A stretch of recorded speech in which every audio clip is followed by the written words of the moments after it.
just realizing like, oh, we're doing this thing together and we're in this together and like we're excited to figure it out together.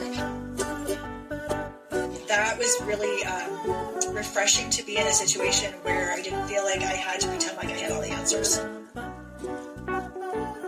There was a sense of like childlike play. Did we all just become best friends?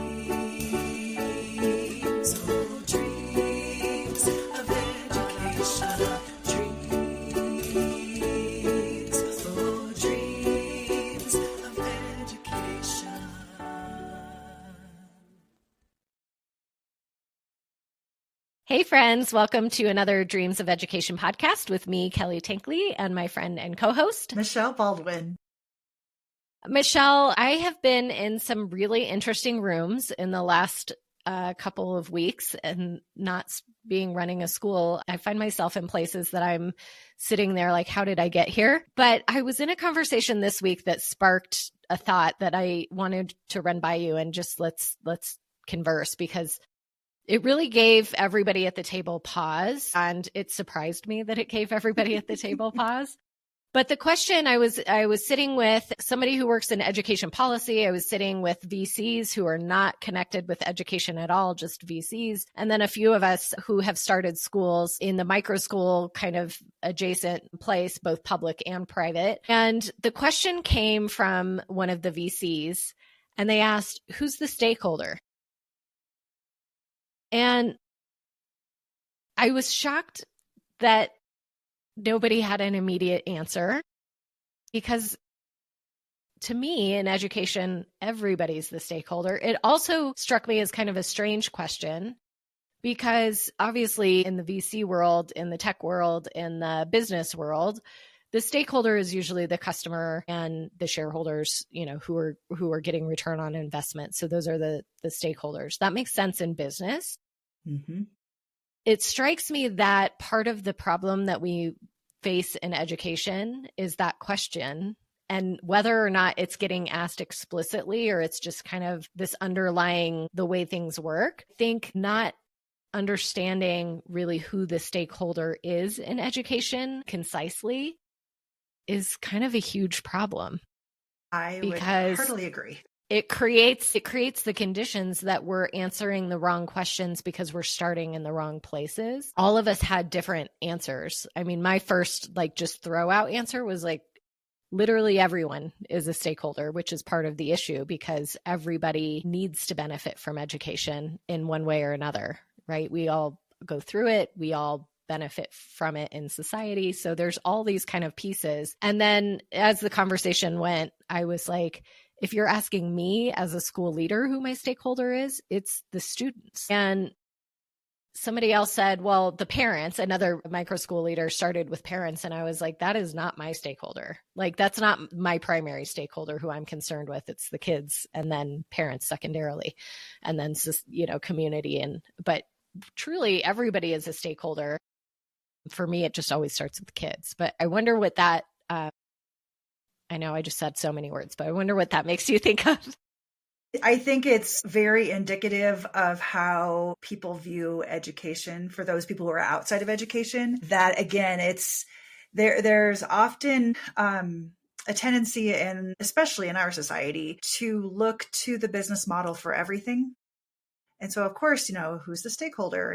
Who's going to benefit from this? Well, duh. I mean, it's the kids. And that's, to us, that's the most important. Again, I know that we have parents who are very involved in their children's education, and I'm glad for that. But when it comes down to it, 50 years from now, I'm hoping that student, that child that is now a grown-up, can look back and say, I really appreciated this from my teachers. I really appreciated the opportunities, the learning experiences that we had, because they were rich, and I gained so much more than just the particular topic or skill that we were trying to learn. But it taught me something about life. It taught me something about myself, all of those things. I can say that about some of my teachers for sure. Absolutely. And those things directly benefited me. Indirectly, my parents, my community members, whatever. Indirectly, the students I teach today. Yeah. But it's still a personal relationship that education is going, it's my education. It's not my parents' education. Yeah. It's not my neighbor's And I education. think it's hard to think of kids as stakeholders because we don't typically give them voice in those spaces or in those ways, because we think in terms of like transaction, that we don't get return on that investment for a while, right? Like it takes a lot of time to see how that's going to shake out. And in our society, we want like the immediate results as quick as we can get them. We want proof that it's working, which I think is why we put so many artificial constraints in place as far as like grades and testing, and because we want to prove that there's return on investment. And it makes me just, I mean, obviously we've had enough of these conversations. People will know it makes us crazy, but it really is disheartening that we've created these so many artificialities based on thinking our stakeholders are someone that maybe they're not. Well, and even thinking about the term return on investment, every human is worth investment, right? And I'm not going to put a dollar I sure amount. think so. I mean, and if you don't think so, we've got some problems, right? But if every human is worth investing your time, your energy, your money, your hopes, I mean, all of those things, human beings are worth that. And you cannot put a monetary value on that. And we try to do that. And I think, again, we go back to that kind of that, it's like our society for sure worships the business model to an unhealthy degree. And we don't need to have the conversation today whether capitalism is good or bad. We both have our own feelings about that. And that's not really the point of this podcast. But when you look at it through a capitalistic lens, education is not a good investment. Well, I would argue it's a great investment. I agree with that. However, I think that looking at it in that way, it's not an efficient investment. Exactly. And we said that similarly last week. Like, it's just not efficient. Learning is not efficient. Humans are not efficient. I think it's worthwhile. I think it's enormously worth investing in. But when we think about it in terms of like the business mindset of, I need to see, enough returns that investment feels worth it. Well, that's going to be too long of a game for most who are thinking in those terms are going to want to play. And that's exactly what I meant by what I said. If you're looking at it only through a capitalist type of lens, it doesn't make sense. You're not getting that return quickly enough. It's expensive. There's no efficiency. However, we're talking again about humans. Yes. And not only is there no efficiency, but it's such a complex interplay of systems that are happening when you look at educating all of society, because you're not just looking at their brain and the academics and can they pass a test, because what underlies the ability to do that are so many other interconnected processes and systems that impact the ability to do that. And so it puts education in this really unfair position, because we look at one metric to measure it and to say, is it working or not? And, how many times do we hear education is failing? It's a failing system. It's, all these things. It's not a fair statement because we're not considering all of the systems at play when you're educating a child. Right. That's, you and I have talked about, I've picked up the book, What Works May Hurt, The Side Effects in Education by Yang Zhao. And first of all, met him quite a few years ago, and just really enjoyed having conversations about philosophies in education and just, hearing about his background. But also to say that, things like No Child Left Behind or Race to the Top or any of the kind of initiatives that we've had as a society to, hey, let's try this with school. Well, it became very measurement heavy, very test heavy, very test prep heavy. And the joy of learning really became something else. And what he writes in that book, and he's also, done many talks, several TED Talks, but also has explained things about what he wrote in that book. And we'll put that in the notes for the podcast too. Yeah. But really how our unintended results of what we did. We thought this particular type of testing was really going to help us learn why kids weren't learning, and we were going to fix it. And what ended up happening, just an example, when we focused on reading in a way that was not organic or joyful, or even thinking through how children develop to learn to read, and we made it into this scientific thing, we removed all of the joy of learning. We stopped even giving kids books to read just for fun. And what that result was, we don't have better readers. Right. And we have more people who don't like to read. They feel like it's something that is painful. And will never do it again outside Right. of school. I mean, the numbers are are shocking. They are. And you and I've talked also about, kids who struggle to read and are still passed through school and get to, 16, 17, 18 years old and are still struggling to read. And what do? They put them into remedial programs that just try harder. And again, those kids are, That boggles my mind, because if they've gotten to be 16, 17 and they're still not reading, that means they've been through several iterations of remedial programs that are still not working. I think all the time about our students, because we didn't have these kind of artificial constraints of you need to be reading by this day or by this age or whatever. A lot of times if we saw that a kid was not picking up on that, on the reading skills, that cognitive processes were underlying that may have needed to be addressed before it was even possible for them to read. And I'm, again, thinking about kids who have been through enough remedial programs that they get to 16, 17, still not reading. There's likely other factors at play, whether it be, like you said, nutrition. Do I have enough for my brain to operate optimally?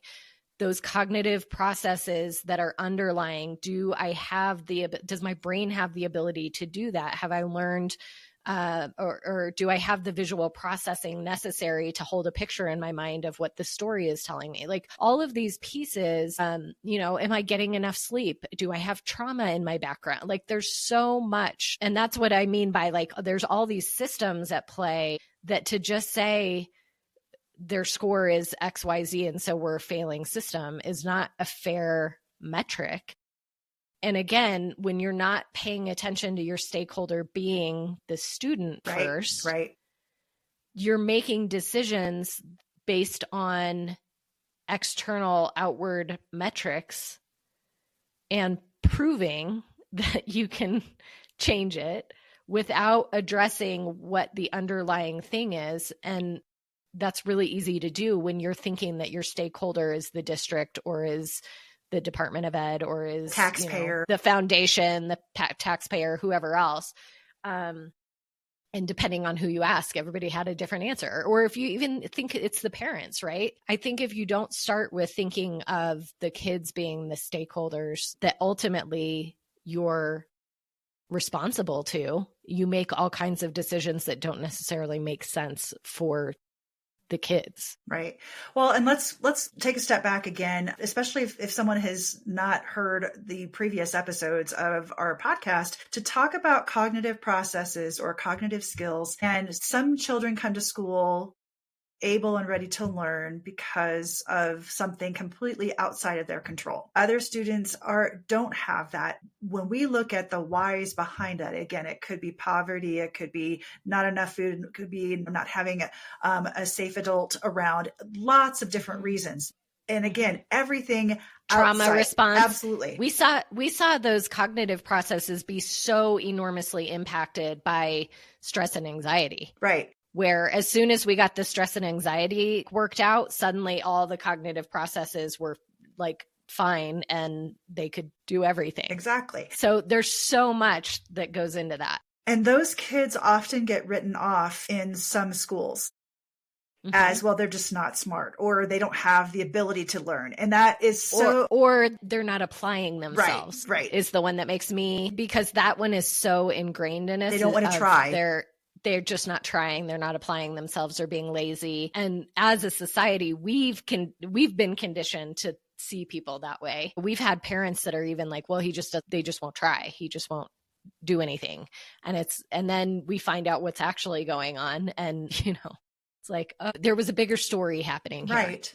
But what we also learned is to test kids to find out what the underlying condition might be is often very expensive. And so parents don't always have the means to do that kind of testing. If schools or other health organizations are not able to provide that, we again are just perpetuating this set of kids who we've got the haves and the have-nots again.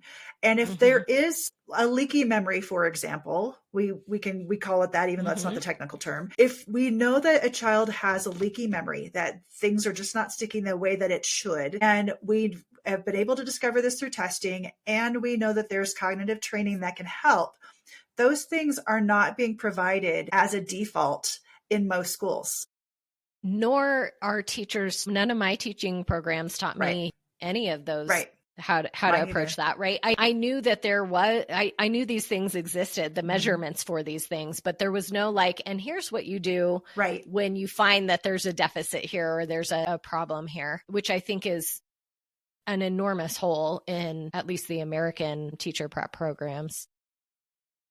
So I look at these kids and it's like, we're putting so much pressure on a system, on teachers, on all of these pieces, but then even something that seems kind of silly, like not being clear who the stakeholder is, I think is impacting so many decisions and so much of how education is happening.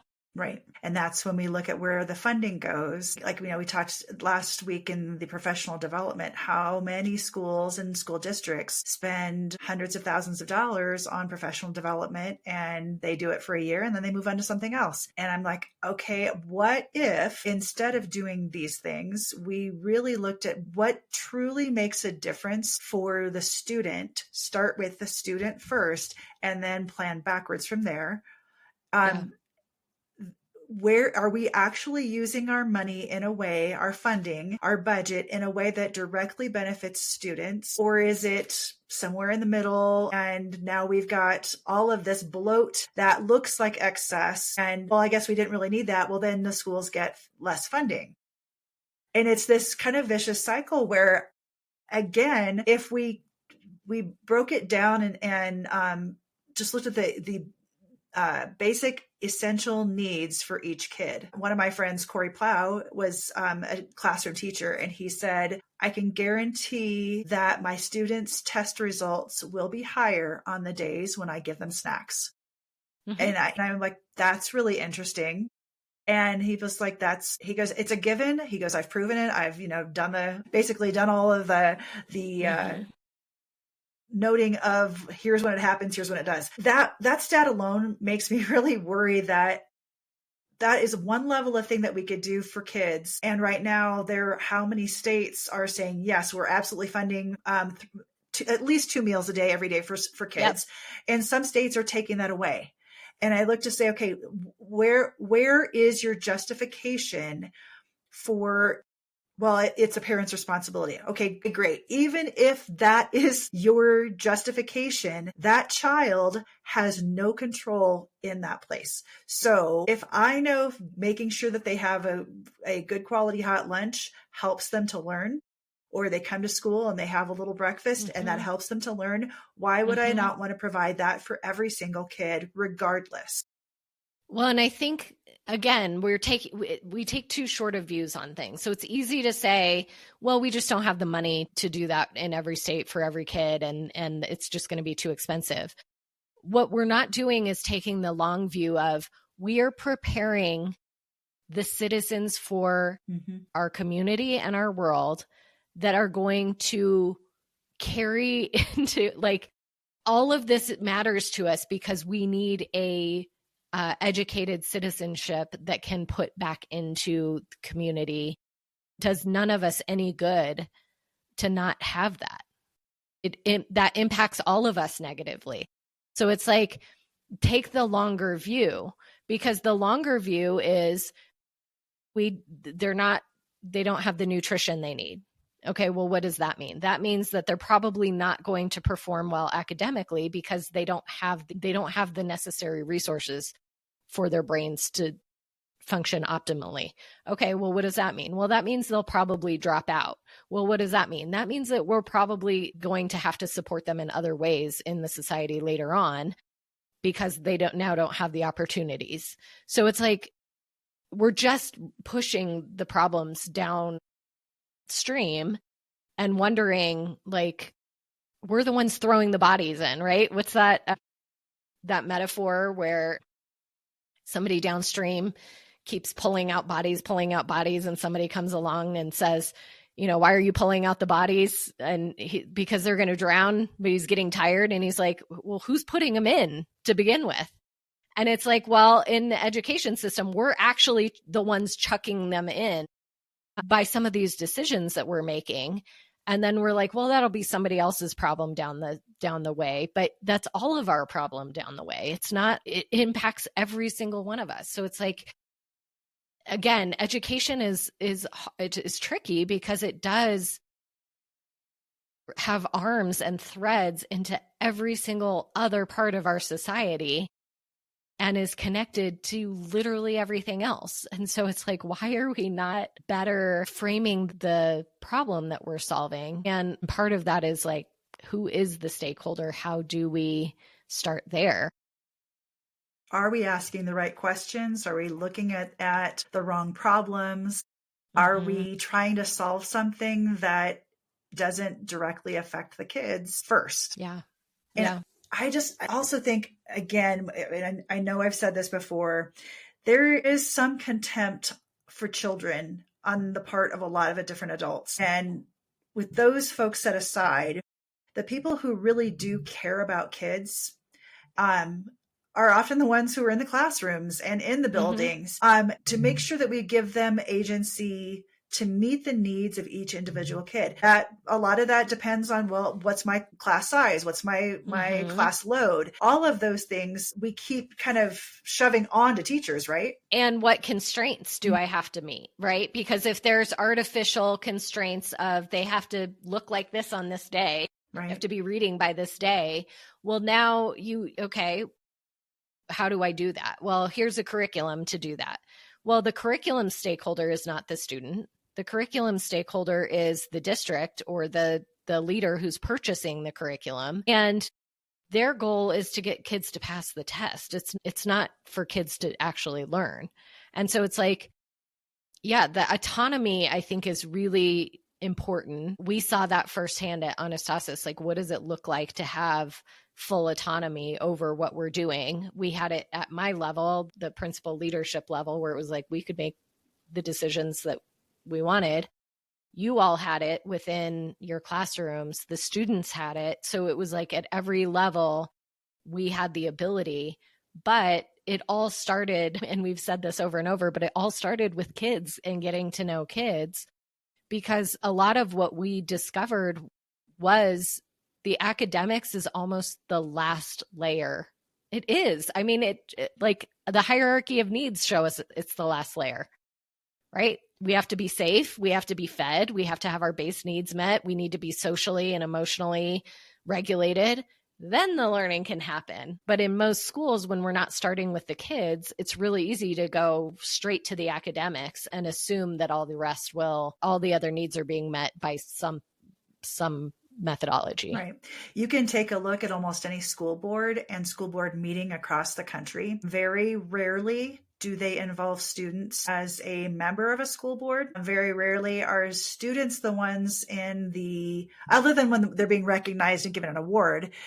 Sure. I've been to many, many school board meetings in my lifetime, and often they're not the ones who are allowed to speak when there's a concern. It's usually they have to have a parent or another adult who goes to speak for them.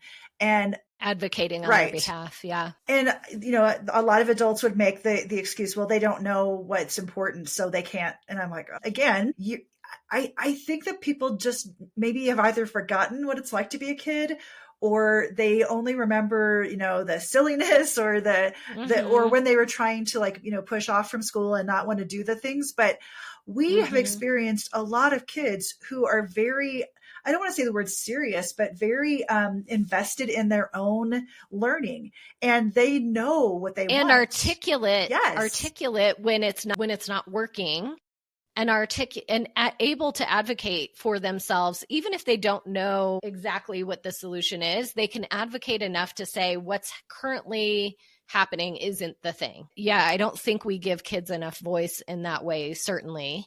In most places, school is done to them. Mm-hmm. Very much so. I saw and they don't have a lot of voice or choice in any of it. I saw a post today and I wish that I had saved it, but it was, again, another study about kids learning. And in the article that was posted, it was, we talked to the math teachers and it was about math. We talked to the math teachers and we talked to the principals and we talked to the parents and the school board members. And here's what we discovered. And somebody else commented, did anybody think to ask about the kids?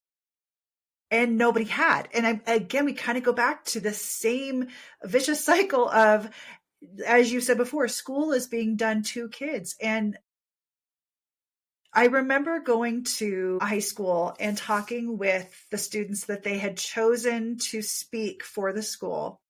And they were all, straight A students. They were in honors classes and AP classes and things. And when I suggested that school might look a little different and that I would also ask the kids what they should learn, they instantly said, oh, no, you couldn't do that.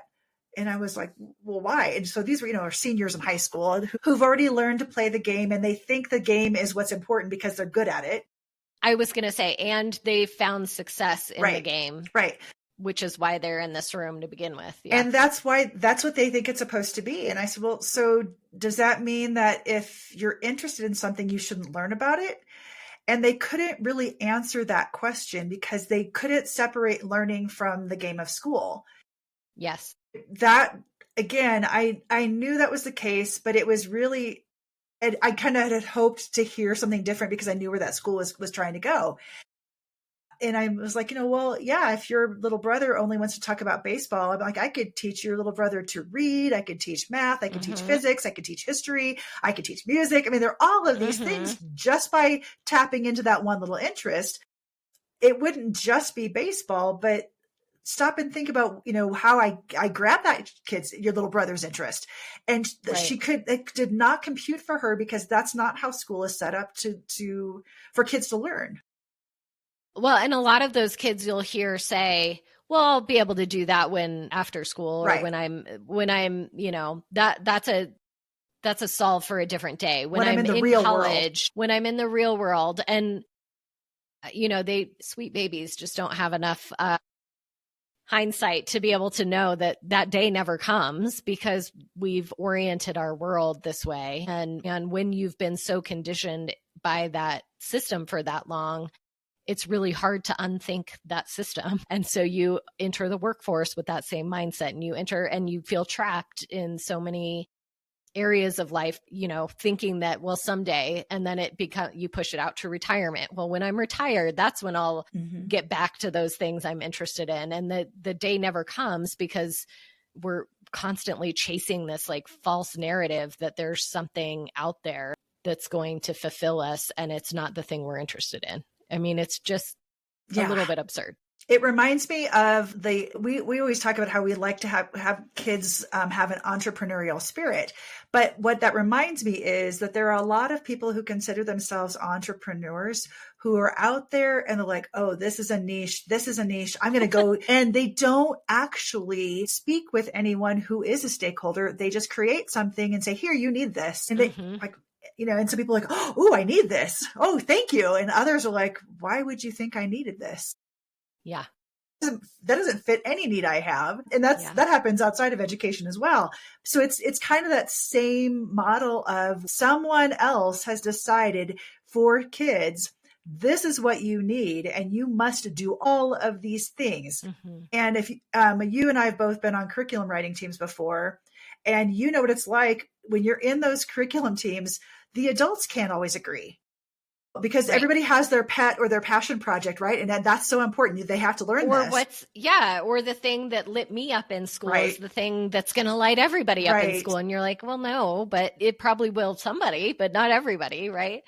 And that's again, going back to, yes, there are things that we don't know. And there are some fundamental things that everybody should probably learn. We have at least been able to agree on that. But when you look at, again, most curriculum products are miles wide and maybe a centimeter deep. And Yep. we try to cover too much instead of asking the stakeholders, if I need to concentrate on teaching you how to find the theme in this particular text, maybe I choose different texts. Maybe I ask the kids to choose the text and then report back to me, rather than we're all going to do exactly the same thing and you're going to do that the way I ask you to do it. Or what we loved was like, let's start with an interesting enough question that we can follow in all sorts of different directions. And suddenly you see that what we're learning in math has implications for what we're doing over here as part of the inquiry. Like all of it now has context and meaning, rather than we're doing it because someday you're going to need to know this, or, and the magical someday never comes. I don't know. Like, or they don't recognize there are things that I does. learned. Yeah. Yes, but I feel like there were a lot of things I learned that I was tested on in school that it's like, well, someday you're going to be glad you know this.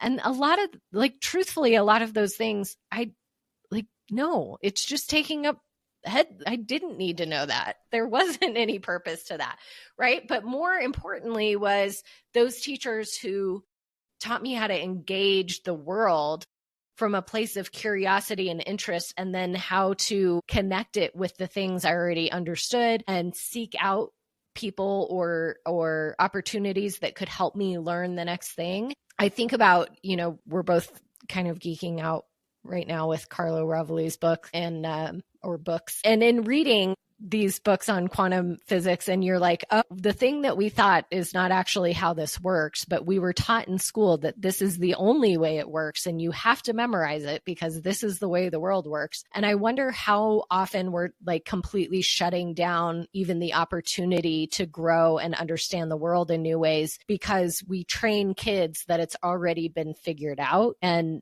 it's your job just to know what it is, memorize rather it, than saying the world is endlessly interesting and your curiosity is going to like take you in all kinds of places, and we can like make all these connections and we can understand things that we don't understand today, and we can keep innovating and growing and like endlessly fascinating.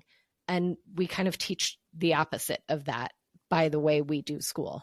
Well, I think kind of what you said back before about it's how it's framed.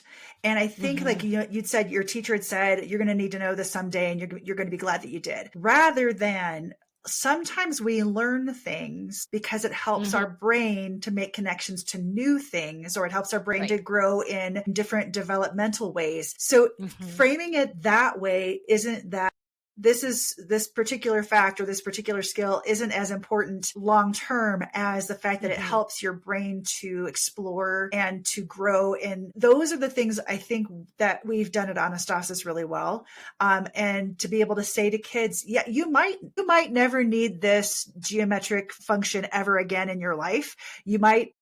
Maybe you will, and you're using Excel and it helps you figure it out by yourself, right? Right. All of those kind of things that, yes, maybe it's not something you need to memorize. What you're doing right now helps your brain to learn something new in a different way. And each one of you in this classroom is experiencing it differently. And my job is to help you to see if you can figure out what it means, rather than memorize this because you're going to need to know it again someday, or you need to know it for a test, or you'll be happy when you're baking someday, you'll know how to do this. I mean, or building something. I think all the time of the number of skills that we learned in school that were exclusively for school. What comes to mind is like the 5-paragraph essay that never in my life has anybody outside of an education system asked me to write a 5-paragraph essay. Is it necessary to understand how to write compelling, interesting writing that has beginning, middle, end? Is it, like we can make that argument, but a 5-paragraph essay was so drilled in for so many years. And it's one of those things that it's like, that was done. I learned that for school so I could be successful at school. And I think about how many of the, you talked about reading being reduced down to snippets of a book instead of something like whole and interesting and compelling that kids could get into. And I think about the reason that happens, and it's because, well, we got to make sure that they can identify theme and character and voice and all these things. The main idea. And we do that in such a way that it's easy to measure and test on the back end. So again, the stakeholder is whoever cares about that outcome. It's not the student who's like, I don't care about this. This doesn't matter to me. This isn't interesting. And how hard is that skill to learn when you have zero interest in what's even happening in that section that you're supposed to comprehend and report back what it means? Much more compelling is like when a kid, how many of our kids, read Harry Potter or Lemony Snicket series and just like absolutely fell in love with reading. And then suddenly it was contagious and the whole class was reading and discussing and into this. None of it was teacher directed outside of us, making sure they had access to those books. But they were getting the main theme and they were getting character development and they were, all of the things. And then they were reenacting it on the playground. And I think about what would have happened if we had just taken a paragraph out of Harry Potter, given it to them and said, tell me the main idea in this paragraph, what that would have done to, none of them would have wanted to read the book. Right. It reminds me of a lot of reading textbooks have an excerpt from two different texts. And then you're supposed to read each and then make comparisons or, all of those things. Or, what connections do you make? Well, you didn't give them time enough to actually live in the book, right? So now I'm thinking, okay, well, there was one class where I didn't do a whole class book all of the time, but with certain classes, I knew that I could do that and it would meet the needs of a lot of different kids. So one year we read Where the Mountain Meets the Moon. And I remember the kids really got into it and some of them loved it. They loved the story. Some liked the characters, some liked the dragons. For different reasons, the kids were interested in it. Right. And and you had some that like the cultural significance of that book was they just loved really compelling. So it was interesting because, again, I was reading it with them. We were talking about it all the time. They were, drawing and taking notes in their own style. That reminded me, like note taking is one of those things that we learn specifically for school that we teach it a certain structure, and that doesn't always work for every kid. But I digress. Right. With that particular book, my favorite part of learning wasn't, summarize what you read today, was the kids sitting in a circle. And again, they were usually drawing as they were listening to each other read or to me read. And then they would say, hey, you know what this reminds me of? And I'm like, because that's what you want them to do, right? They're making connections. And they were able to do that on their own because there wasn't anything that I had assigned them to do that was artificial, right? It wasn't like we're taking away from the moment where that connection would happen in their brain, right? If they're so focused in on the task you've given them, they don't have space to go, I have a connection here. I noticed, or I wonder, all of those pieces that make it interesting and keep us reading as adults, where it's like, before we turned the camera on, we both were talking about things that we were reading and connections we were making between the different things and the conversations that we were having and how it was impacting. And that's what you want out of it, is that it's all connected and that this piece is not just this thing that you're reading is not just for the sake of you're reading it because it's a good book. It also is connecting to other things in your life that you care about that are helping you think about it in new ways. Well, in testing, when you look at how standardized testing, how it's used in schools, what it actually measures, is it measuring the important things? Of course not, because those can't be measured. However, those kids who really are deep thinkers, who take their time and they really kind of chew on ideas, they often are not great test takers. What does that say to them as the actual stakeholder when they continue to get this information that you're just not really a great student, but they know that they're thinking all of the time. And now they equate test taking with success rather than that deep thinking and methodical process that they have. I have, I gave birth to a couple of those kids, but also I would love for kids to be able to see that the things that they're interested in, that the time that they're given to think and really mull something over, especially as you'd mentioned earlier, we're in a world that constantly rewards the quick, and deliver it now, get it. Okay, great. Now we've got it. And we don't take that time to really just kind of sit back and think. One of my favorite accounts to follow is a retired teacher.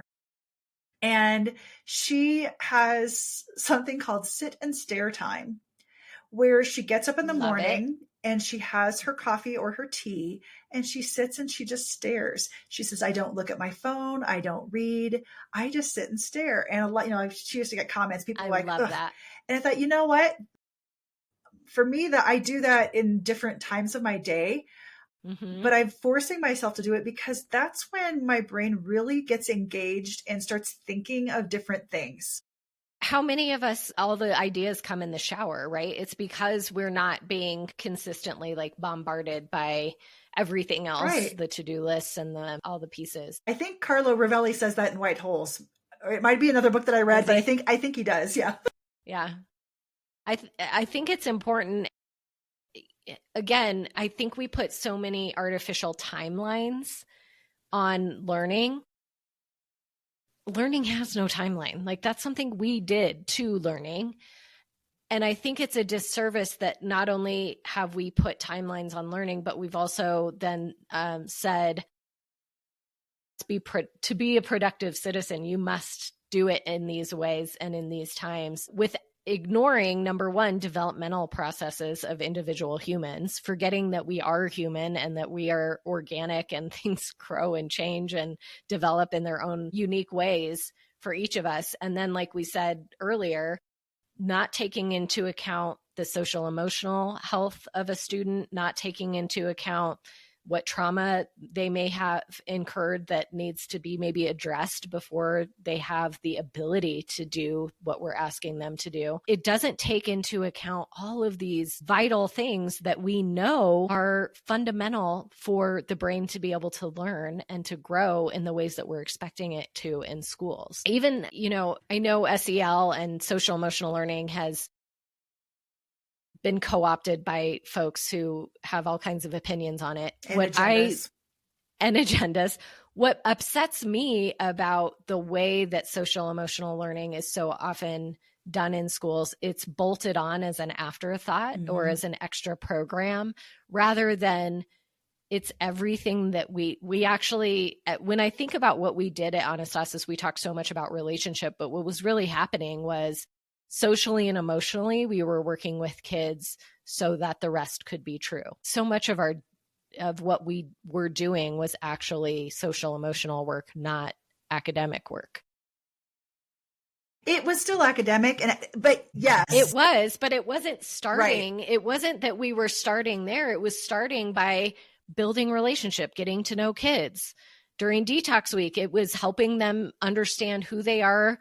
It was helping us understand who they are. It was knowing who had anxiety and giving them the tools to help them, when they were in an anxious or stressed out, or even recognizing when that was happening. It was helping them name emotions so that they could get better at understanding how they were reacting to something or why they were shutting down or all of those pieces. But it was happening with the learning or with the academics. Mm-hmm. It wasn't, neither the academics or the social emotional learning wasn't happening in isolation. I think the problem is we think of everything, again, in very consumeristic terms, where we're thinking academics is this and we have to do it here. And then we have this social emotional product and that happens over here, rather than seeing it more as a natural, organic, it all is connected. It's all, have I had enough to eat is going to impact how I feel emotionally. And we know this as adults. We literally have memes about being hangry, right? We're like, duh. It's an entire ad campaign about it. There's an entire ad campaign. So, it's something that you bring up. So again, a lot of times education, traditionally has been, let's compartmentalize everything down to its very basic point, and then we'll keep it siloed. Yeah. Again, math is its own thing. Science is its own thing. English and writing, literacy, all of those things, right?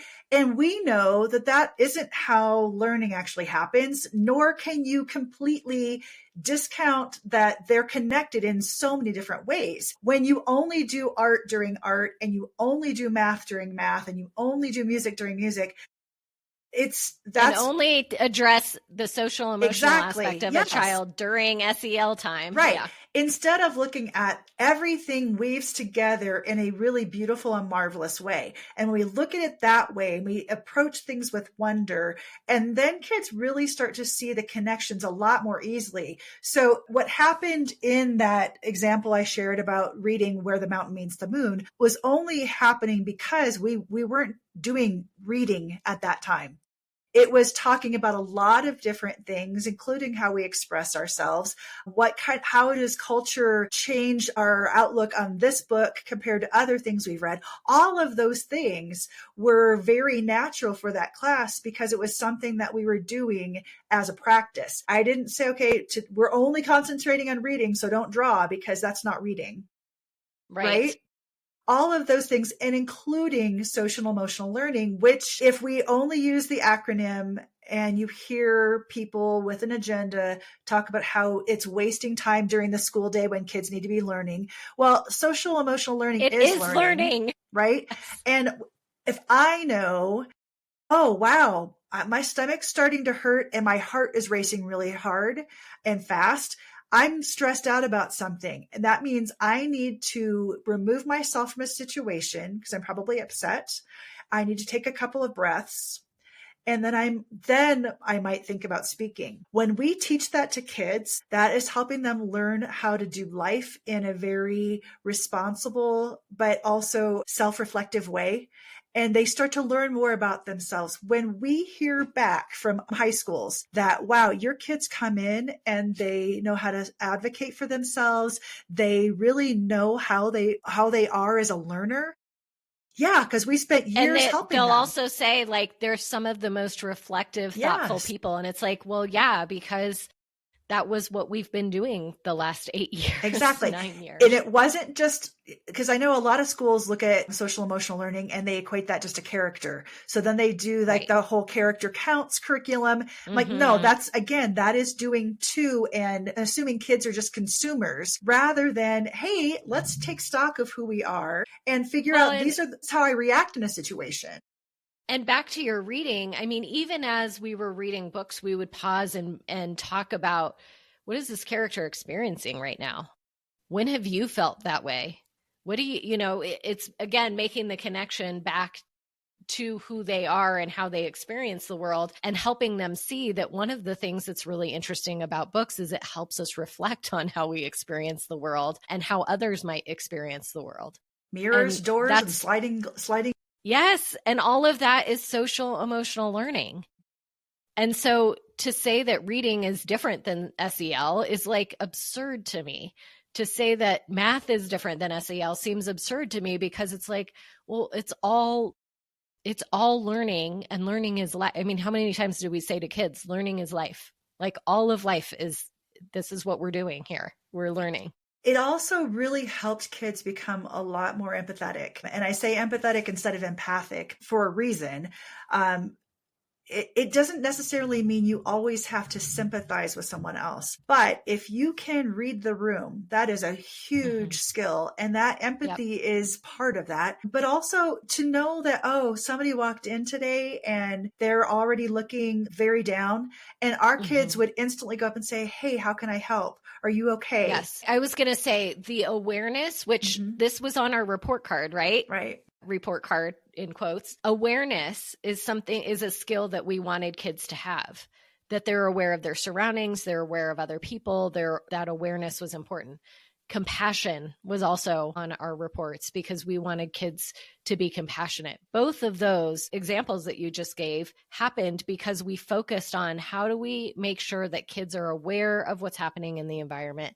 How do we help them be compassionate individuals Well, all of that was coming not because we had a SEL curriculum, but because we were approaching learning through as whole people, which included the social and the emotional. And that didn't happen just within the school building. It happened when we went on field trips and service learning trips. All of that's still incorporated as part of how we do school. This is who we are as Anastasis people. We care about others. We know enough to stop, take a breath, and look around us to see what's the situation that's happening in front of me right now. And again, they're children and we're adults, we're humans. We weren't always perfect at that, but we make mistakes. Yeah. We use those as really great tools to learn more about, I realized I just got really frustrated with you guys, and that's about me. That wasn't really about you. I apologize for that.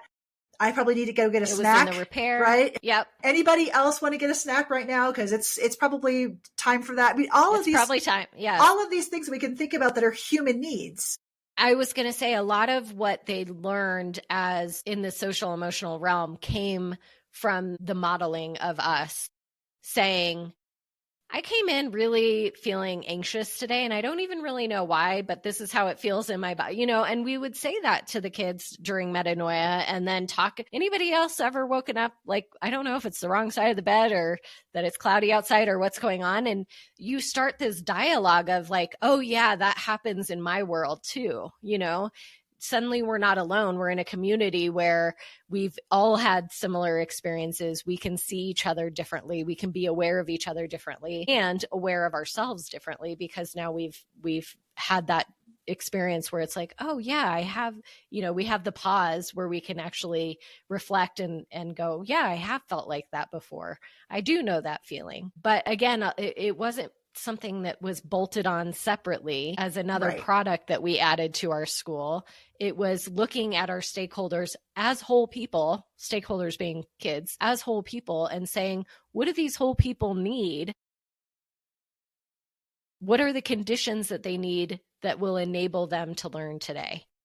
Well, it's going to be food. It's going to be that if we're aware of trauma that has happened, that we're taking that into account. It's that we, how to cultivate those learning conditions so that they can show up better prepared for the quote unquote academics. Well, and again, they knew that they had people who cared for them at the school. They knew that if they needed a break or something that was a little bit different than maybe what you would see in a traditional model, they knew that they could get permission for that. Not all kids learned that right away. It was something that over time they started to experience and to see that it wasn't just words, that it was action. And it got easier over time because they saw other students experiencing it with us. Yeah. And then it was easier to trust, right? Sometimes adults in schools or homes say things, but then that's not how it actually plays out. And so I think for some, they needed to see. I saw somebody else do this and it seems to be true. So now I'm going to trust it. It got easier over time because that was just the culture that got built. Well, and it even carried over into how we addressed behavioral issues. It's interesting. Like I've had a lot of educators listen to a talk that I've given or whatever, and say, oh yeah, well, you can do that at your school, but that would never fly at mine. And I would say, well, tell me more. And well, we just have too many discipline issues. And I said, well, here's what I'm guessing is we also have what you might call as discipline issues. We call them opportunities. And we meet with the stakeholders, AKA the students, and have conversations. And again, like there are so many people that are like, oh, that's just so touchy-feely. You don't need to do that. When you find out why something is happening, especially if it's a pattern, you are much more likely to be able to discontinue that pattern and reroute that behavior into something more positive if you know the underlying situation. I was going to say, how many times did we find out that what would be seen as misbehavior was actually an unmet need? So, and that unmet need could be a lot of things. It could be a relational unmet need. It could be that they didn't have the skills that they needed in that moment to navigate the situation that they were trying to navigate. We can't change behaviors unless we understand what the unmet need is to then work with students to either build the skill, help them better navigate the relational upset, help them, whatever. And how many times in schools do the adults lose their cool? And so it's just, we're handing out a punishment rather than taking the time to understand what just happened. Because a lot of times it's just a disagreement. Like we weren't seeing the world the same way. And now it's, come to blows, or we didn't understand the rules of the game the same way. And so now we're in conflict, or I didn't know that that's how it was supposed to work because I've never been in this situation before, So I just was doing my own thing because I didn't know that when, we're sitting in a play that you shouldn't like get up and stand on your chair and sing a song in the middle, all of these things that it's like we think that kids just naturally pick up on these things. And the reality is so many of these things are skills that have been learned over time. And so we just get upset that they're not, they're not following the rule or they're not doing this or that. Taking the time to have the conversation often showed us what is the unmet need. And sometimes they were not ready to have conversation because they were too dysregulated. Sometimes they'd come into the office, and after I got that Disney meme game, I would sit down and I just pull out the game. And if you've never seen it, it's Disney scenes. And then there's cards that are like meme cards that go along with it. So like that feeling when your printer stops working and then you find the card that best matches. But what I loved is I'd just be flipping through those cards. Well, pretty soon the kids can I see those? Yeah, sure. So you hand them, and then they'll start talking about which movies they've seen and which they haven't. And because there's emotions displayed on these cards so beautifully, then you can start to say, so tell me what happened. Which one of these cards describes how you're feeling? And so then they'll pull, 4 or 5. Well, this one, this one, this one. Okay, tell me about that. Why does that card, what meme would you put with it? Well, that feeling when somebody steals your hat and won't give it back. And you're like, yeah. That's an intense emotion that you would be feeling. Like, yeah, that'd be really frustrating. Well, I felt like my friend didn't care about me because they weren't helping me. They were laughing, And so then you could have a bigger conversation about that moment than just saying, give the hat back, everybody sit down. That doesn't teach them any of the skills they need to navigate that problem the next time it happens. Right. And again, now you've shown the stakeholders, the children, that you are an adult that they can trust because you truly want to listen. It helps deter some future problems because now they know that someone's going to listen to me and value what I'm saying enough to take the time to listen to me. So that investment for the stakeholder right now is time. And again, in schools, a lot of times traditional models, we forego the investment of time in our little humans because we don't think we have enough of it because we've got so many other things to do. We've got to be efficient. Right? But punishment in the form of discipline never solves a problem. I mean, it creates more problems. And you have, in some cases, kids who don't want to learn because they don't trust you, because you just want to punish and move on, and they want to deal with an issue, right? And again, we're talking about efficiency in the short term versus efficiency in the long term. Right. What we did the way that we approached it took more time, was less efficient in the moment. But when you look at the whole scope of their time at Anastasis, it was much more efficient because I wasn't daily having to then punish this kid and put in interventions and all kinds of things that still didn't work and just push the problem down the stream.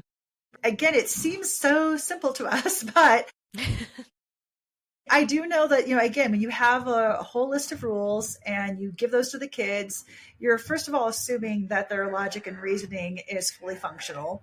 And even if it is, there are not many adults. There is a learning process. I know a lot of adults who don't really either have the concept of, if I do this, this is going to happen, or they have, for some reason or other, decided not to pay attention to that logic and reasoning.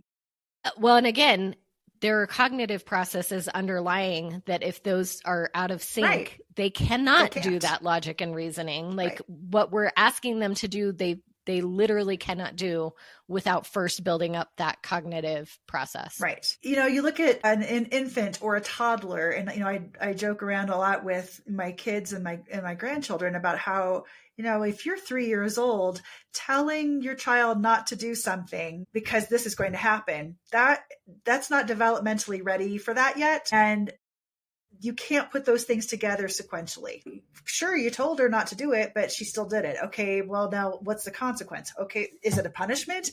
That doesn't make any sense. How are you going to help this child learn to be logical when that's not a developmental skill that she has yet? When we look at students in school, again, we can look at maybe a 12, 13, 17-year-old kid and say, well, they should have pretty fully developed logic and reasoning.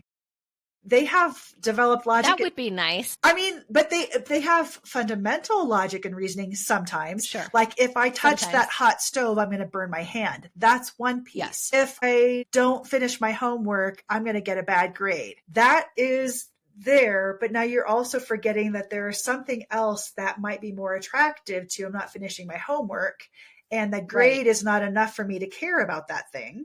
Or there's something out of my control that is taking that time. Exactly. Watching a sibling. And I am more afraid of my parent being upset that I wasn't paying attention to my sibling than the school being upset that that I didn't turn in homework. So now we're not investing our time in understanding our stakeholders and what their values are. And again, we can hope that kids value an education, but in the grand scheme of things, especially when you're looking at tweens and teenagers, their social needs tend to be more highly prioritized than schoolwork. Okay, I can still use that as a teacher if I have the freedom to be able to address the needs of each of my kids. If the curriculum is king and I don't have a choice, then I'm now ignoring the needs of my students to make sure that I do within the constraints that I'm under. So again, we keep going back to who really is this for? Is it the student? Or I even think about like the school districts that are high performing and they have very high test scores and they talk about that all the time. And I'm like, are your kids learning, or are you so focused on those test scores because it looks good to your stakeholders that you're ignoring the stakeholders in your classrooms? Have you optimized test takers because when I hear that, that's what I hear. I hear we have optimized test takers, and we've been in schools that have optimized test takers and watched them interact with our kids on a playground. And it is night and day different the way that those humans interact. And I would pick ours 9 times out of 10 probably 10 times out of 10, honestly, for anything, because they're able to think more holistically about all of the things. And no, they may not pass that test with the same score as the other kid, but what they can do in the world is much more impressive and necessary and interesting than anything that the good test taker is doing. Well, and I think even if you look back over the last few decades, what kids are graduating high school with, the skills that they're graduating with,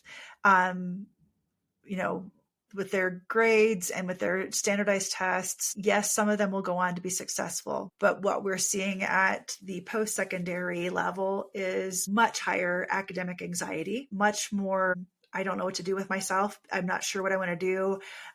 They have a little bit of an identity crisis because they've only known themselves to be a K through 12 student. Again, I know I've brought this up before, but we say, I have been in an environment where I've been told what I can do and what I cannot do for every hour of my school day for the last 13 years. And now I'm given freedom, and I've never had this before. It's either completely overwhelming for some or a complete, like almost anarchy in the brain for others where they flounder.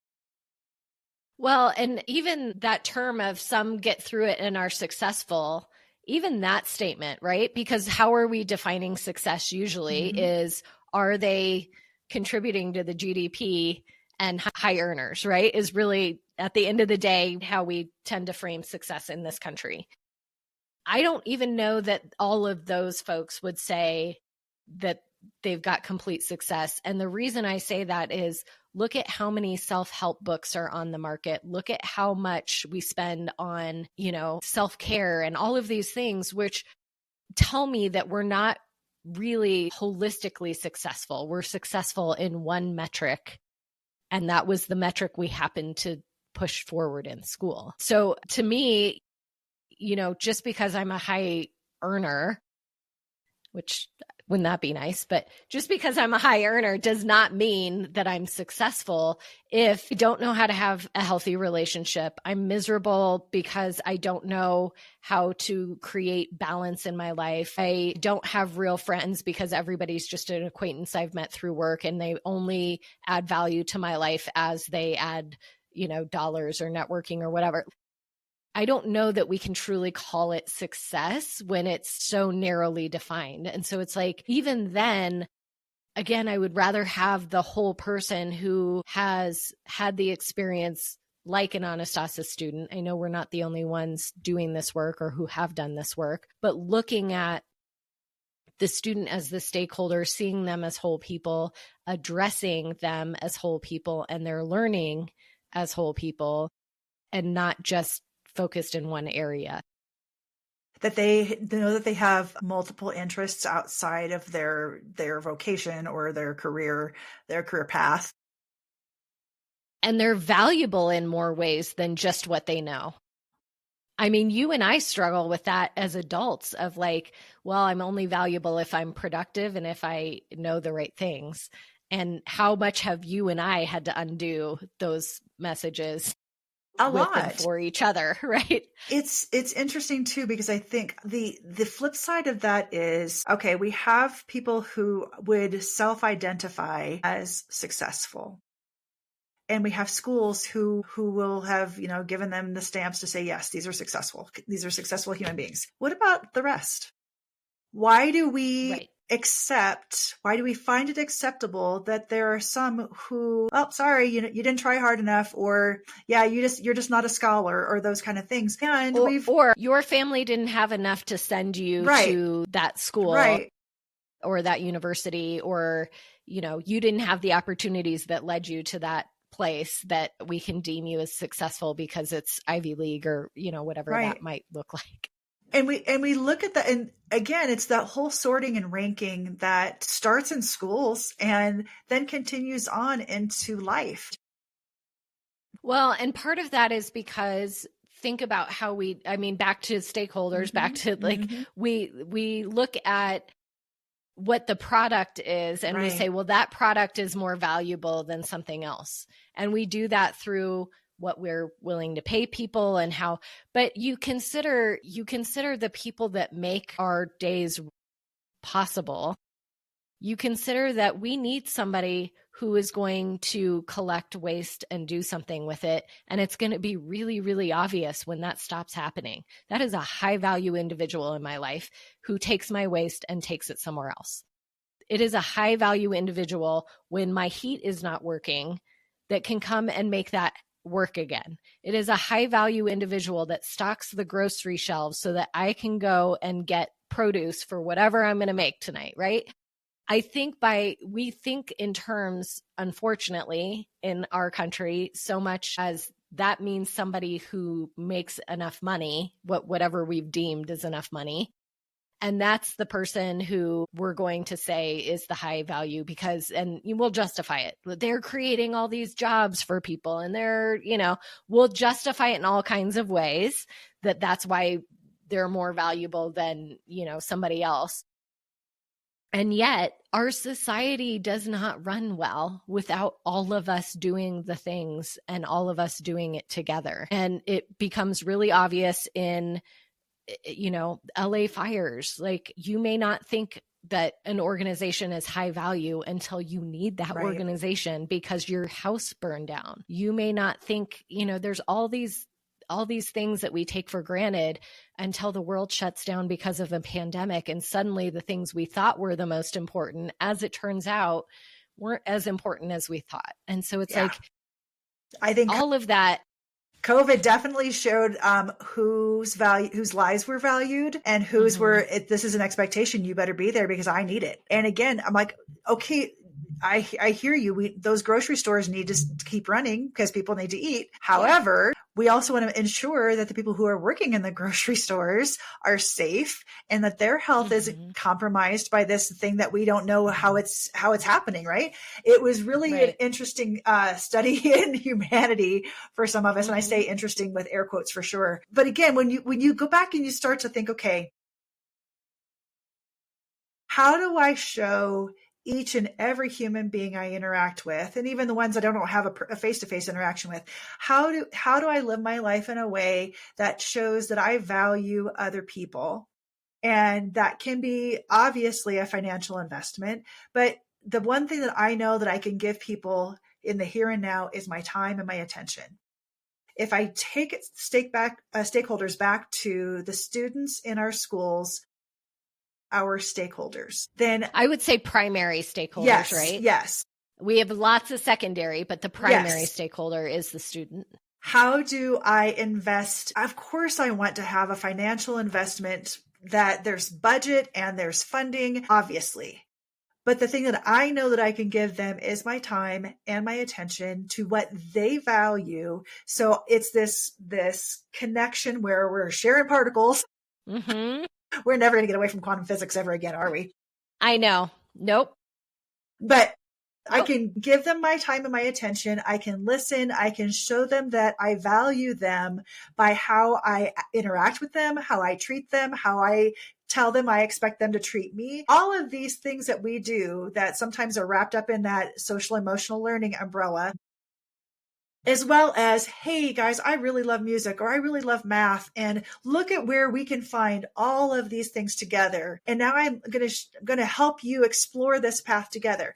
Now, my job as the adult is also to make sure, are they able to read? Are they able to understand how their math facts contribute to their understanding of more advanced math? All of those things. I was going to say, it's not throwing out any expectations or any certain expectations. It's not throwing out expectations that we have for kids. We have the expectation of growth in lots of areas, right? The way that growth looks, the way that we decided that growth looks at Anastasis is not as time bound as it is in most schools. And when we think about time as more of a relationship between what is happening physically around us, rather than it's this linear thing that has to look, very regimented and segmented.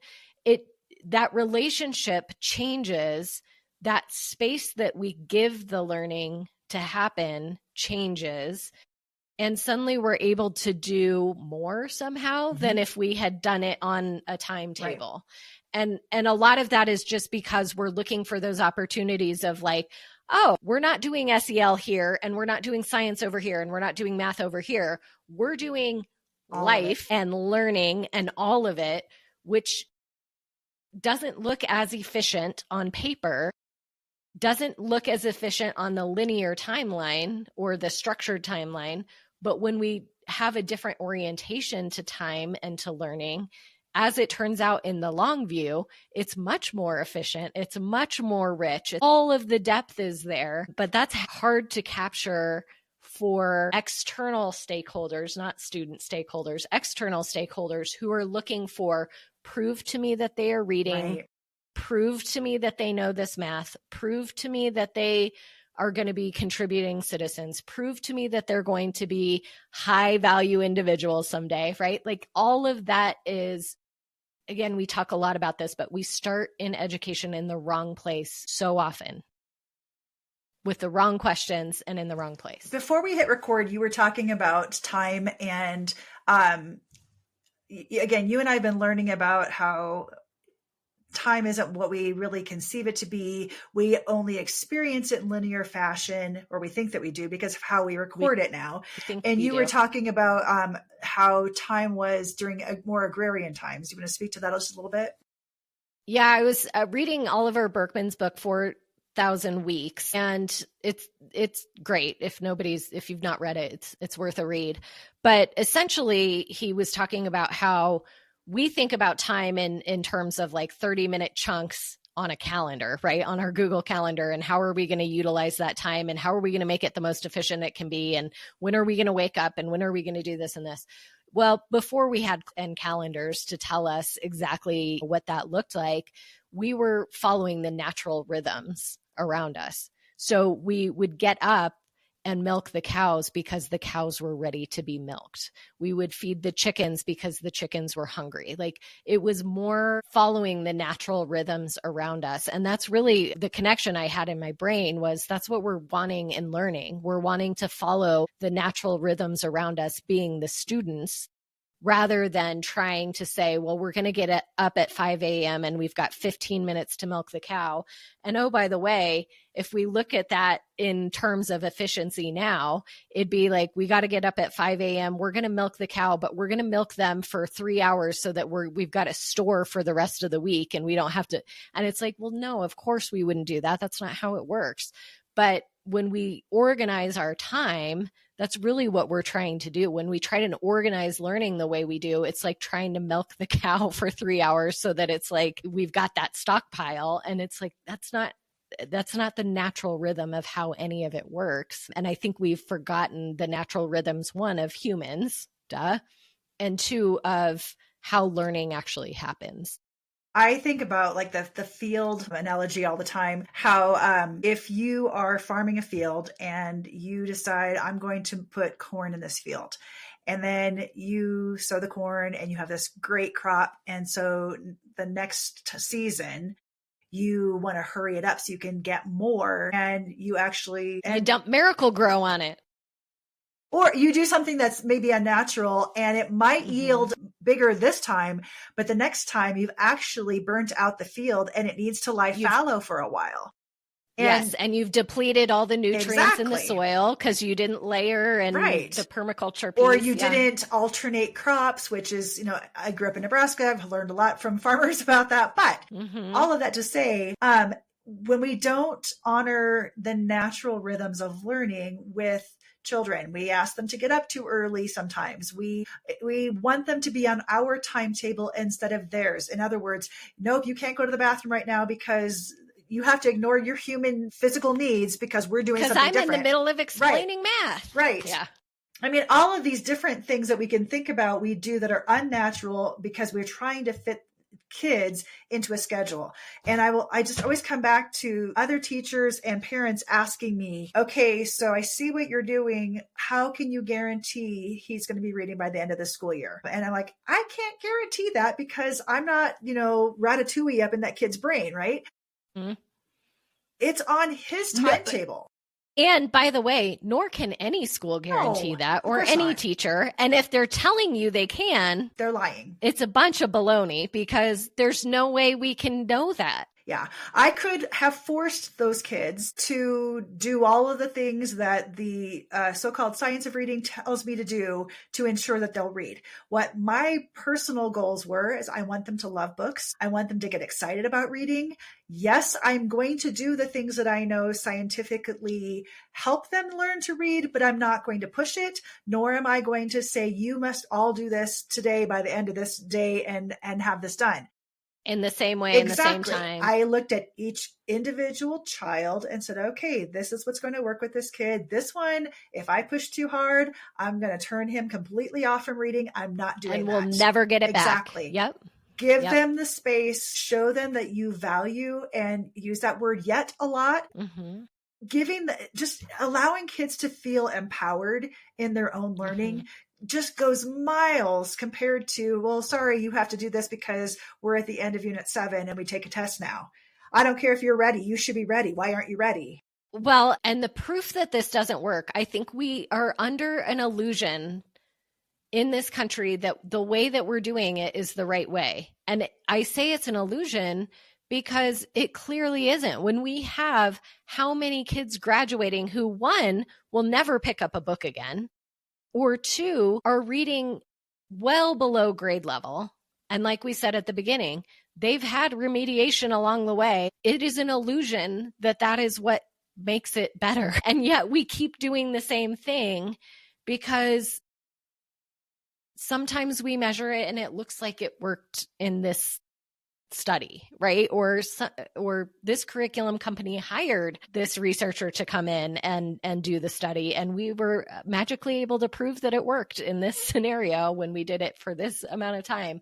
And so it's almost like we keep passing along these practices, trying to convince ourselves that they work and ignoring the actual data that's telling us it's not working. Right. There are 2 states that are currently suing a curriculum company. I'm not going to mention any names because I don't want to get involved in any of that. But there's 2 different states, the school districts and the company are being sued. And it was a specific method of teaching reading that some of the schools followed with fidelity and another school used it as their only curriculum.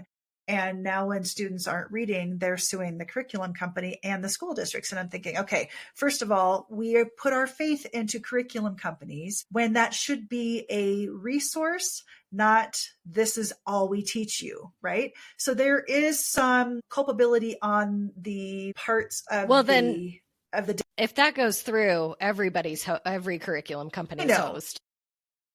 I can understand, and for some reason, it's math and reading are the two that we're always going back and trying to find better curriculum and better ways of teaching. And you have the science versus the arts of how you teach it, and people on both sides trying to like knuckle fight each other because they're right and you're wrong.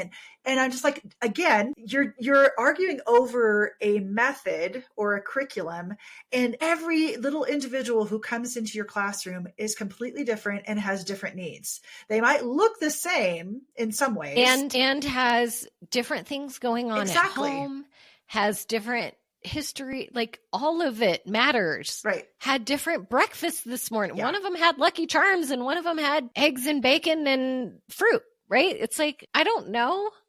We're dealing with such a different. They're the variables that are coming to you with each student are going to be overwhelming if you're going to try to make them fit into every single, again, we use all these metaphors, square peg, round hole.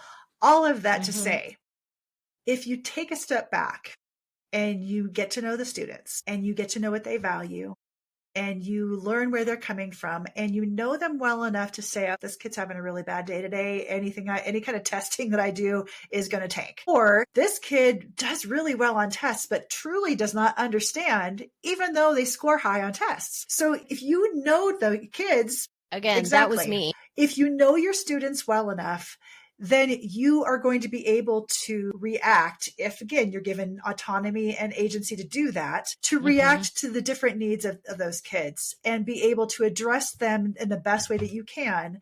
And no curriculum is ever going to do that.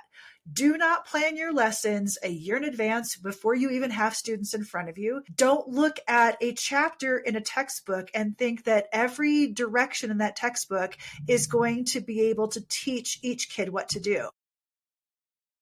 And this is kind of a big bunny trail, but I think about how many teachers follow those lessons to a T and then assume there's something wrong with them when it's not working, quote unquote working, and how many teachers feel like they're failing because my district says that this is what should work, or my principal says, or this works in another classroom and all the research is there to support it, but it's not working in mine, so it must be me. And I think about how many teachers take on the burden of the system being broken, but they take it on as their own failure and fault, and how many teachers we lose in education because that's the message that is not explicitly given, but implicitly, I would say, is there, or easy to draw that conclusion, especially when you've been told that this is the magic bullet that's going to change everything. Well, and again, depending upon the state and the district or the school, sometimes teachers don't have the flexibility to teach it in a way that meets the needs of the kids because they are expected to teach with fidelity or through a pacing guide or through a script. And again, for those folks, we have so much empathy and sympathy because we know that's not what kids need. And it's supposed to be a fail safe, But again, that kind of thing works like if I'm making a product and I need to make sure every single product is uniform. Children are not uniform. They never will they're be. Not products. And we don't want them to be. And no, and this I think is exactly the scenario you just set up. We want to make sure that we're teaching with fidelity, and so it's scripted and it's all of this. I think part of that is what opens the door to, well, technology will do it better because it will be consistent all the time and it will meet their needs exactly where they are and all of these things. You're just accelerating the problem. Right. You've just made it easier for the problem to exist. You've not actually solved anything because we already know that doesn't work because it's not working. It's currently not working. Doing it faster is not going to make it better. And what we know is when you take time to see students, when you take time to know who that stakeholder is and who and you're showing up and you're seeing them as whole people, everything else changes and becomes easier. In some ways, right? I say easier. You know what I mean by that. Right. Others probably don't know what I mean by that. But we're so sold because of, again, back to business and how business works in this country and that everything should work like that or everything does work like that. We're so sold that narrative that we keep trying to do it within education.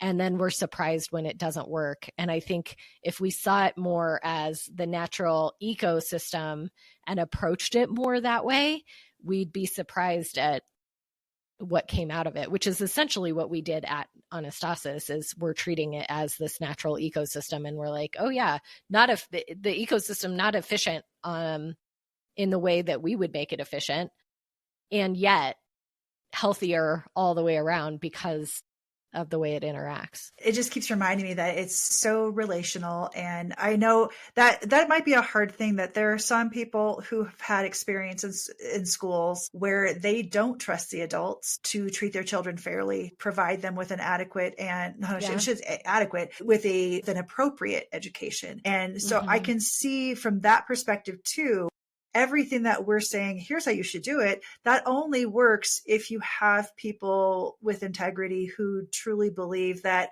they can move your students forward. If it's just lip service and I'm not really going to do what I say I do and I'm going to let your kids do whatever they want, then and there have been situations documented where that's happened. And I know that families are nervous about that. And we agree that is bad. Yes. We also don't want that, right? No. But back to if that's happening, it's already happening. Right. And so it's like, that shouldn't be a reason to preserve the system as is, because if it's happening, it's already happening. What that tells me is we need to get better at training and hiring for sure. teachers. And again, that goes back to time and financial investment, right? So when you're looking at now, when we step back from the students being the primary stakeholder, now we're looking at the other stakeholders, including taxpayers, including community members who are saying, okay, well, if we put this much money into our schools, we want to make sure it's working. And I'm like, I agree. Well, they're looking for return on investment. Yes. And again, that ROI that they look at is looking at one tiny sliver of the story. And even the tiny sliver it's looking at is the timeline's too short. It's not well connected to everything else. And so it's not even when they feel good about the return on investment because kids are passing tests, that's not we shouldn't be, right. We shouldn't be okay with it. Like right. It's not enough. It's how do you please, millions of individuals who all have their own experience of what school was like. How do you address the needs of every single different human being? It's a huge endeavor to say we're going to offer a free and appropriate education for every student in our country. A lot of countries don't do that. I wish that they did, but now if we look at it from that viewpoint, how do we do this in a way that is, yes, cost efficient, but that has to be lowered down on the list of priorities, right? Yeah. We don't want to just throw money at a problem of education and then think that's going to make it go away. But there are a lot of questions. I think is interesting and tangential to this conversation is How many of us are, when we think about school in the United States as a whole, you'll often hear it's a failing system, it's not doing enough, it's, it needs change. We hear all of that narrative.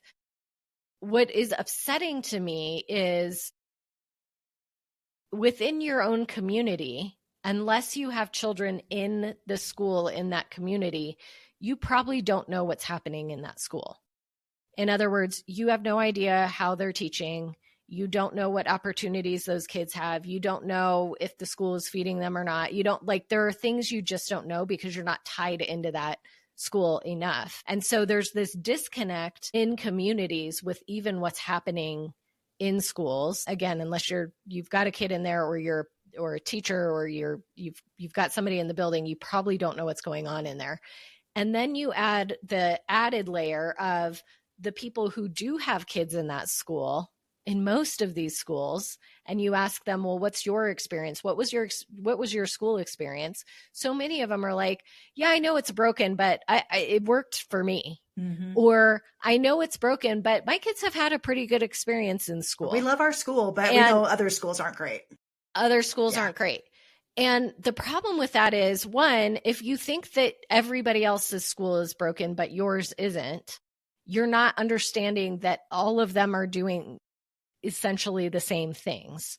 So if you think it's broken on a large scale, but you don't think it's broken on your small scale, what that probably means is your kids were relatively happy going through school. They got something out of it. They seem to be learning. They seem to be progressing. They had friends, those kind of things, right? If they're relatively happy, we'll call that successful. What you and I know is we're not asking enough of that scenario because layers of issues. They're successful in the way I was successful, in that they're probably passing tests. They're relatively get through school unscathed. I wouldn't call that a successful education, knowing what I know about what it can be. And I think part of the problem is just that disconnect between what is happening in people's communities and what they know about how schools are running, what schools are doing, how they're operating, and then the national narrative of what's happening in schools. That's exactly what I was going to say. I think that the marketing and the messaging is what's skewed more so. Are there things in education I would love to change? If I had a magic wand and said I get to make the decision, absolutely I would. I would say, let's really start with the kids. Let's go from there. However, if we take a step back and say on a national level, are our schools really failing? And then I would say, well, failing what? Because you're not asking the question. It's a lot. And it goes back to our source of news is often more about the scandals, and they want the salacious stories, and you don't hear the good stories. Those get more clicks. Right. When I see school, even if I just drive around town, I can see kids on different trips. I see a bunch of young people out helping at a local museum, and they're there helping visitors to learn about the museum. It was a school project. There are really good things happening in a lot of schools, and those things don't make the news. And I was going to say, you and I are lucky because we're connected with enough incredible educators and people like pushing the boundaries and these really innovative micro schools and these interesting things that folks are doing. And I mean, Anastasis was in the news maybe twice, I think we have a stepping stone story and one other, but the whole thing is we're not amplifying enough of what really could be working well. And we're so focused on what's not. It really does make me think too. I have to focus a whole lot more on making sure that I share the good. So we did that a lot with within our school. We didn't have a Friday folder, but our weekly newsletters were pictures and little narration about here's what we did this week, so that parents didn't. At first they were like, oh, I'm not seeing any work coming home and they're not doing homework at our school, so I don't know if they're learning. And so we evolved to share photo stories and small narratives, sometimes long narratives about what the kids were doing. And, that was something that I've spent usually on average about 2 hours on each of those newsletters every week. And that was a lot of time, but I also looked at it as I'm investing this time because it really helps parents to see, oh, It also helps the kids because they got to have conversations at home about some of the things that they were doing that they didn't. And honestly, I think it helped all of us because all the teachers got each other's. And then it was this like, I saw that you're doing this in class. Let's connect on this. Or it became like a neat window between classes and sharing ideas and collaborating, not in real time, like asynchronously through those newsletters. All of that to say, those kind of things are the way that you help people to see what's happening in your school. If I go to your school website and it's, a bunch of text and maybe some stock photos of kids, I mean, I get how I don't personally think that we should have a bunch of actual student photos on a website. However, you can take photos of activities without showing identifying photos of kids. And we did that quite a bit at Anastasis as well.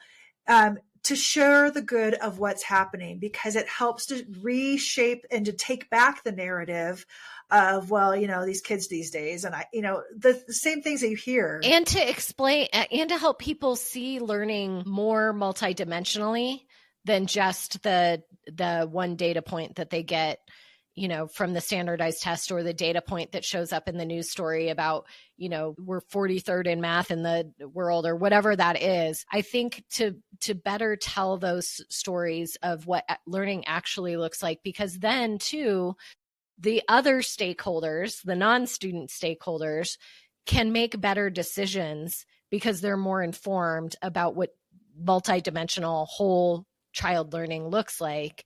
And they can say, no, we're not going to be okay with the short-term ROI of a standardized test score that's not telling enough of that story, and told me that my child was behind in this moment in time, when over a 4-year period, I see that they've learned so much, there's been so much growth, and there's nowhere that's telling that story or sharing that story or demonstrating that that's true. So I think the more that we can kind of push that out, those of us who are seeing things this way, the better that the narrative in the communities get, the better that other stakeholders can make decisions on behalf of kids. And having kids doing the reporting, I mean, every kid is like, oh, I get to be the reporter today. That's, again, taking it back to, we're seeing things through their eyes and how they're processing what's been going on and the learning. It's beneficial for them academically to do so, but also most adults don't want to hear from the adults in a school. But you say, hey, do you want to hear, Johnny has a story that he would like to share? Of course they want to hear that. Well, and I don't know if you remember, Colin Reynolds did Kid Cam and would literally have a GoPro, like put a kid in charge. And Kid Cam showed him, how are the kids experiencing my classroom? And he's like, it's amazing. He's really tall, but he's like, it's amazing. In a kindergarten classroom, like you see when they're looking up and experiencing things, like how that feels from their perspective when the camera's just, on their hat. But two, the stories that you can start to tell families through those moments where they're actually seeing how that learning and how the deconstructing and conversations and discussion and all of that. We've got some families this year, some Anastasis families that are homeschooling, and Mickey our Dean of Students, is doing a homeschool enrichment. And I get videos every now and then of the things that they're doing, but it's incredible because she'll send the video of what they made instead of just a static picture. And then you hear her dialoguing with the students, just like we did all the time at Anastasis. But what stands out to me is now parents are getting the same view that I got as the educator in that processing, what kinds of questions I'm asking, how they're thinking about it, what pieces they're putting together. That if I just even sent home a report card with some comments and an A grade and that project, you're never going to see all of the ways that they were connecting, the problems they solved along the way, how they were thinking about their role, what part, at one point she said, and what part, do you remember what part we got really frustrated with and hung up? Oh yeah. And then it's this whole, and so all of that is so valuable. And I wish we had done more of that piece. It just, I don't know why it didn't occur to me, at least. I know you guys did more of that where you send parents little snippets of videos, but as a practice, like that would have been an incredible newsletter, right? To send that video home of seeing how that thinking is going and maybe doing it through a different student's eyes each time. Because I think that too tells, it's so easy for us to see, and then we're baffled when other people don't see like how much better this is than everything else. But it's in those moments. It's because we're getting to see all of that in real time and parents are getting the condensed version of it. But I think if we could do a better job of that window into the classroom where they're seeing the thinking that's happening and what it took to get to that end product, that's hard to deny that that's so much richer than the, Friday folder with all the graded papers with red on the top at the end of the week. Well, and listening to that's why I used blogs with kids so much, or I'd have them, back when we were using Twitter, I would have different kids come up and I was the one typing it in. Yes. They didn't have their own Twitter account. But okay, tell me one thing you want to share with your audience, or for the older kids who were blogging, they could share photos and then they could write about their thoughts of what we were doing. And again, multiple modes of learning, multiple nodes of learning in both ways, right? But I was able to then to not only capture some of what we were doing in the classroom, but then also to see their thoughts after the fact as well. And sometimes I would go back and remind them, oh yeah, you said this was really easy, but remember that one part? Write about the struggle. Oh yeah, I forgot about that. So all of those are great learning tools. And it makes me think, again, there are times when we can use tools, whether they're journals or technology tools like blogs, where kids have time to stop and think and share their thinking in a way that's like, we've talked a lot about like visible thinking, right? How do we show the thinking process? And lots of teachers are able to do this. It's not just an anastasis thing. I see evidence of this in schools that I visit. Yep.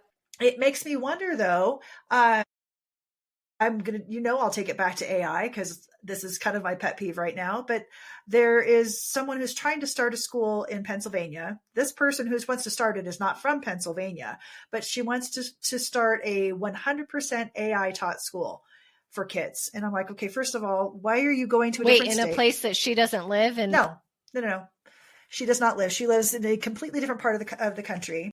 And she wants it to be fully AI. And I'm like, okay, besides the fact that we've already discussed AI to some degree about tutors and how incredibly not only unethical that is, but whose kids get to see a live human being and whose kids don't, right? Where do you show the thinking behind all of the learning, that the rich learning experiences that happen on a day-to-day basis with other human beings? You cannot do that with an AI tutor / teacher. And learning is a social construct. It always has been.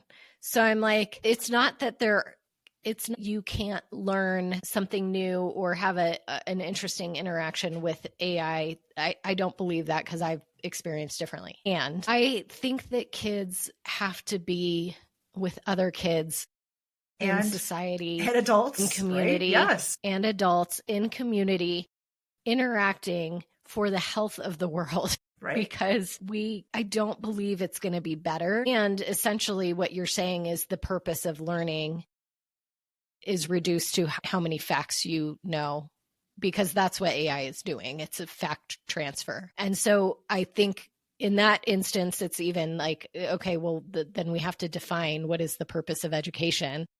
And I think, unfortunately, because we've seen it as a product, because we've looked at it from the standpoint, again, as a business of stakeholders, that product is most easily measured by how many facts did you memorize? I don't believe that's the purpose of education. And I don't believe that that's actually what the world needs the purpose of education to be, because we need so much more robustness in what we're looking for out of education. We need people who, again, take it back, are aware of what's happening to others, are compassionate, are paying enough attention to what's happening outside of a screen to notice, like, LA is on fire. I wonder why that happens. We need people who are paying attention to the vast number of global issues and who care enough to do something about that and who have enough, again, multidisciplinary understanding of how all things are connected, that not only are they looking to solve the problems, but they're also considering what unintended consequences might come along with this. What are the side effects from this Yes. prescriptive thing that we're going to put in front of kids? What are the unintended side effects that are going to get back to what Yang Zhao was saying? There were a lot of, and those side effects from a lot of things that we talked about earlier in the podcast today were bad. They were harmful. What kind of harm did we do by implementing No Child Left Behind? There was a lot, and they fell along lines of class and lines of race. And I mean, all of these different things that we're like, oh yeah. So now we go back again to, if you're considering stakeholders and you're considering where you can save money in a budget, whether that's federally, on the state level, on a local level, and you want to trim budgets from education for children by putting them in with a quote unquote robot, which we know that's not true. But if you think that there's some tech panacea that's going to be able to solve that problem, you are taking away the time and the attention from human time and human attention from other human beings. And that's just not acceptable.